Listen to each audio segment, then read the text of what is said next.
تو آپ نے مکر کیسے کہا؟ اگر جمال دے کے ہاتھ کاٹ بیٹھی اس میں کون سے مکر ہے؟ تو اصل وجہ یہ ہے کہ انہوں نے جو ہاتھ کاٹے تھے نا، یہ ہاتھ کاٹنا مکر تھا۔ جیسے آج کل بھی ماشاءاللہ عاشق اپنی معشوقہ کو خون نکال کے خط لکھتے ہیں نا کہ میں تمہیں خون سے خط لکھ رہا ہوں، انہوں نے بھی انگلیاں کاٹی کہ یوسف اگر آپ نے نظر نہ کی نا ہم بالکل خودکشی کر لیں گے، دیکھو ہم نے ہاتھ کاٹ ڈالے۔ یہ مکر تھا۔ لیکن جب یوسف علیہ السلام اس طرح بھی توجہ نہ کی، پرواہ ہی نہیں کی، کھڑے رہے کاٹ ڈالو دفاع ہمیں کیا ہے، تو اس کے بعد انہوں نے کہا کہ ما ھذا بشرا، یہ انسان نہیں یہ فرشتہ ہے۔ عورتوں کے بڑے مکر ہوتے ہیں نا۔ مجھے پرانی بات ہے ایک، اللہ رحمت کرے، یاد آ گئی اتفاق سے۔ حج کا زمانہ تھا، آپ جانتے ہیں حج میں بڑا ہی رش ہوتا ہے۔ اللہ کی شان ہے، قدرت کی بات ہے کہ اس درس میں میرا تقریر جو تھی نا وہ عورتوں کے خلاف ہو گئی۔ موضوع آ گیا انسان ہے بس جدھر اللہ نے چلایا چل پڑا۔ اب اس کا نتیجہ یہ نکلا جناب کہ اتنا رش تھا، مجھے یاد ہے کہ ایسے پیک ہو کے ہم دروازوں سے نکل رہے تھے۔ ایک لڑکی نے مجھے فون کیا اور نے کہا جناب آج آپ نے ہماری بڑی توہین کی ہے، بے عزتی کی ہے، میں نے بھی آپ سے بدلہ لیا ہے، آپ گھر جا رہے ہیں، اب مجھے شرم آ گیا کہ میں آپ کا گھر برباد نہ کروں، میں نے لپسٹک سے آپ کی پشت پہ قمیض پہ لکھ دیا ہے آئی لو یو۔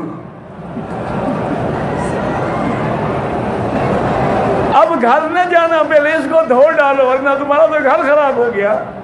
بیوی جب دیکھے گی یہ کہاں سے سرخیاں لگا کے آ گیا۔ میں نے کہا بیبی تم نے بڑا اچھا کیا ہے، یہ تو میری برات کی دلیل ہے۔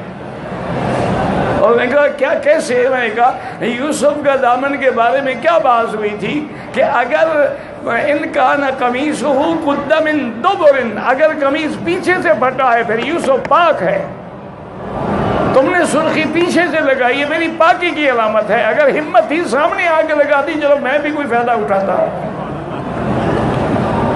یہ تو میری بیوی دیکھے گی تو اور خوش ہوگی کہ میرا خاوند پاک ہے۔ بہت بڑی شرمندہ ہوئی کہ مجھے اللہ کے لیے معاف کر دے۔ میں نے کہا میری بیٹی ہو، میں نے تمہیں معاف کیا لیکن ایسی گستاخی نہیں کرنی چاہیے۔ تو بہرحال یہ مکر تھا ہاتھ کاٹنا۔ اس لیے یوسف علیہ السلام نے کہا کہ ما بال النسوۃ اللاتی قطعن ایدیہن ان ربی بکیدہن علیم، اللہ ان کے مکر کو جانتے ہیں۔ اب بادشاہ نے پوچھا کہ ما خطبکن اذ راوتن یوسف عن نفسہ، کیا بات ہے؟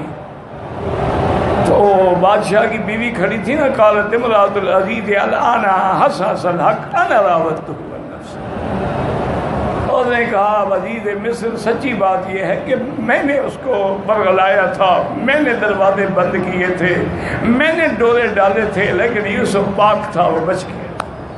تو یاد رکھیں یہ ساری بحث میں نے کیوں کی ہے، اللہ کرے کوئی لفظ تیرے دل میں بیٹھ جائے کہ قید، مکر، خداع یہ کوئی اچھے لفظ تو نہیں ہے، اور اللہ تو دھوکے سے بھی پاک، مکر سے بھی پاک، قید سے بھی پاک۔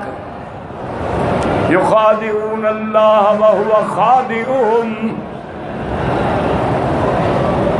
جیسے یہاں ہے یمکرون ویمکر اللہ۔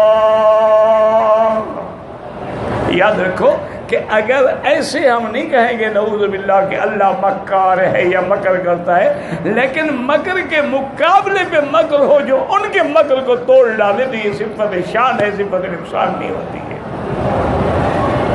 اس لیے استعمال ہوتا ہے یخادعون اللہ وہو اللہ دھوکہ نہیں دیتے، لیکن ان کے دھوکے کو مٹا ڈالنا جو ہے ان کے ساتھ بھی ایسے ہوگا کہ جا رہے ہوں گے اور روشنی بجھ جائے گی، وہ مومنوں سے کہیں گے ٹھہرو ٹھہرو نقتبس من نورکم، ہم کوئی روشنی سے قیل نرجعوا وراءکم فالتمسوا نورا، اب وہ الٹے کے ضرب بینہم، تو اب ان کے ساتھ بھی وہی کیا گیا جو وہ ہیلے اور بہانے کرتے تھے مسلمانوں کے ساتھ۔